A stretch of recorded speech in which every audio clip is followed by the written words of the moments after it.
Hello বন্ধুরা, welcome to only sports জু। তো এই ভিডিওতে কথা বলবো ক্রিকেট আপডেটস আইপিএল নিয়ে। তো আইপিএলের 7ই মে সন্ধ্যে 7:30 থেকে কেকেআর ভার্সেস সিএসকের মধ্যে যে ম্যাচটা হতে চলেছে, তো সেই ম্যাচটা নিয়ে কিছুটা আলোচনা করব। তো সেই ম্যাচে দুই দলের লাইন আপস কীরকম হতে পারে, দুই দলের শক্তি দুর্বলতা কী এবং দুই দলের হেড টু হেড কেমন রয়েছে, তো সেই সব বিষয়গুলো নিয়ে একটু আলোচনা করব। তো ভিডিওটি সবাই শেষ পর্যন্ত দেখতে থাকো, আর চ্যানেলে নতুন হয়ে থাকলে চ্যানেলটি সাবস্ক্রাইব করে পাশে থাকা বেল আইকনটি অন করে পাশে থেকো।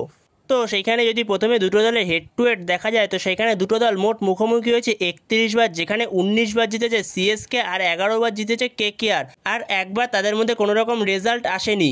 এছাড়াও এই দুটো টিমের মধ্যে হাইয়েস্ট স্কোর এবং লোয়েস্ট স্কোর, যেখানে সিএসকে করেছে হাইয়েস্ট স্কোর 235 এবং কেকেআর করেছে হাইয়েস্ট স্কোর 202, আর এদের দুজনের মধ্যে সবথেকে লোয়েস্ট স্কোর হলো যেখানে সিএসকে করেছে 103 এবং কেকেআর করেছে 107। তো এরপরে যদি দুই দলের শক্তি দুর্বলতা নিয়ে কথা বলা যায়, তো প্রথমে যদি সিএসকে নিয়ে কথা বলা যায়, তো সেখানে সিএসকের এই সিজনটা খুবই খারাপ যাচ্ছে, কোনো কিছুই ঠিকঠাক ক্লিক করছে না। সিএসকের ব্যাটিং অর্ডার থেকে বলিং অর্ডার কোনো কিছুই ঠিকঠাক ক্লিক করছে না, যেখানে বলিংটা তুলনামূলক ভালো লাগছে কিন্তু ব্যাটিং অর্ডারটা পুরো ফ্লপ করে গেছে এই সিজনে সিএসকের।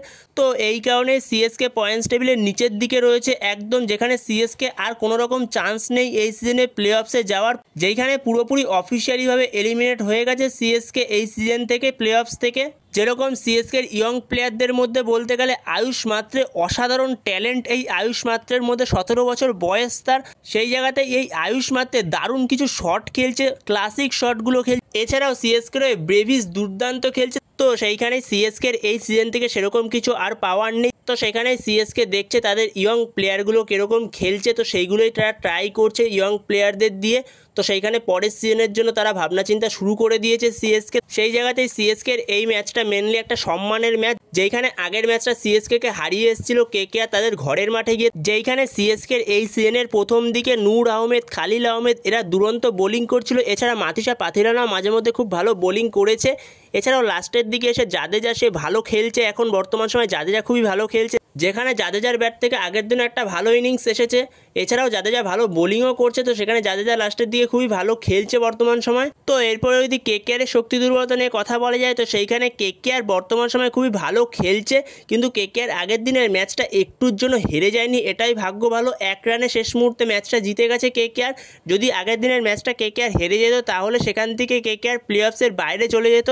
তো সেখানে কেকেআরের হাতেই এখনও সব কিছু রয়েছে, যেখানে কেকেআরের কাছে 3টে ম্যাচের মধ্যে 3টেই ডু অর ডাই ম্যাচ। তো সেইখানে কেকেআরকে 3টেই জিততে হবে, কারণ আগের সিজনে 14 পয়েন্টেও কোয়ালিফাই করেছিল প্লে অফসে আরসিবি, কিন্তু এই সিজনে সেটা সম্ভব না, কারণ এই সিজনটা যেইভাবে চলছে, তো সেইখানে পয়েন্টস টেবিলের অবস্থা মারাত্মক হয়ে গেছে, যেখানে প্রত্যেকটা টিমের পয়েন্টই প্রায় 16, 15, 14 এরকম পয়েন্ট হয়ে গেছে। তো সেইখানে কেকেআরকে মাথায় রাখতে হবে 3টে ম্যাচে 3টেই যেন জিততে পারে কেকেআর। তো সেইখানে যদি কেকেআর 3টে ম্যাচে 3টেই যদি জিততে পারে, তাহলে কেকেআরের পয়েন্ট গিয়ে দাঁড়াবে 17। তো 17 পয়েন্টে কেকেআর আরামসে কোয়ালিফাই করে যাবে। যেখানে কেকেআর 3টে ম্যাচ রয়েছে, একটা ম্যাচ রয়েছে সিএসকের সঙ্গে, তার পরের ম্যাচটা রয়েছে এসআরএইচের সঙ্গে এবং লাস্ট ম্যাচটা রয়েছে আরসিবির সঙ্গে। এরপরে কেকেআরের শক্তি দুর্বলতা বলতে কেকেআরের শক্তি হলো তাদের বোলিং লাইন আপসটা যথেষ্ট শক্তিশালী, যেখানে কেকেআরের বোলিং লাইন আপসে স্পিনার বোলিং লাইন আপসটা খুবই শক্তিশালী, যেখানে মঈন আলীকে আগের দিন খেলিয়েছিল কেকেআর। তো মঈন আলী ভালো বল করেছিল প্রথম দুটো ওভার, কিন্তু 3 নম্বর ওভারটা জঘন্য বল করে মঈন আলী, যেখানে 5টা 6 খায় রিয়ান পরাগের কাছে মঈন আলী। তো সেইখানে মঈন আলীর ওই ওভারটা খুবই জঘন্য ওভার ছিল। তো সেখানে তাছাড়া মঈন আলী ভালো বল করেছিল আগের দুটো ওভারে। এছাড়া সুনীল নারায়ণ, বরুণ চক্রবর্তী আগের দিন দুরন্ত বোলিং করেছে, সেই জায়গাতে কেকেআরের স্পিন বোলিং লাইন আপসটা যথেষ্ট ভালো। এছাড়াও কেকেআরের ওপেনারদের আরেকটু ভালো স্টার্ট দেওয়া দরকার, যেখানে আগের বছরে ফিল সল্ট এবং সুনীল নারায়ণ যে স্টার্টটা দিচ্ছিল, তো সেই স্টার্টটা পাচ্ছে না কেকেআর এই সিজনে, তো সেই স্টার্টটাই ডিজার্ভ করে কেকেআর। এছাড়াও মিডিল অর্ডারে কেকেআর অনেকটাই স্লো খেলে ফেলছে। তো আগের দিন ঠিকঠাকই খেলেছে মিডিল অর্ডারটা, কিন্তু এছাড়াও প্রত্যেকটা ম্যাচেই মিডিল অর্ডার স্লো খেলেছে, যেখানে আগের দিন মিডিল অর্ডারে রাসেল এসে মেকআপ করে দিয়েছে।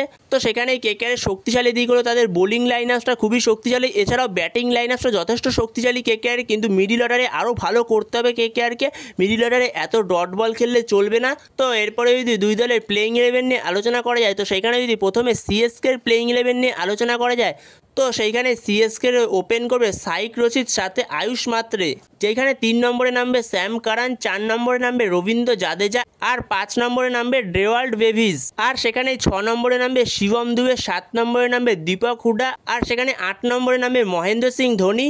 আর 9 নম্বরে নামবে নূর আহমেদ, 10 নম্বরে নামবে খালিল আহমেদ, আর 11 নম্বরে নামবে সেক্ষেত্রে মাথিসা পাথিরানা। যেখানে এই ম্যাচে সিএসকে একটা এক্সট্রা স্পিনার নিয়ে নামতে পারে, যেখানে রবিচন্দ্রন অশ্বিনকে নিয়ে আসতে পারে। তো সেইখানে শিবম দুবের জায়গাতেই নিয়ে আসতে পারে রবিচন্দ্রন অশ্বিনকে। যদি সিএসকে ফাস্ট বোলিং করে তো সেক্ষেত্রে শিবম দুবেকে ইম্প্যাক্ট প্লেয়ার লিস্টে রেখে সেক্ষেত্রে শিবম দুবের জায়গায় রবিচন্দ্রন অশ্বিনকে নিয়ে আসতে পারে, এবং পরবর্তীকালে যখন ব্যাট করবে সিএসকে তো সেই সময় মাথিসা পাথিরানার জায়গায় শিবম দুবেকে নিয়ে আসতে পারে। তো কেকেআরের বিরুদ্ধে সিএসকে লাইন আপস এরকমই হতে চলেছে।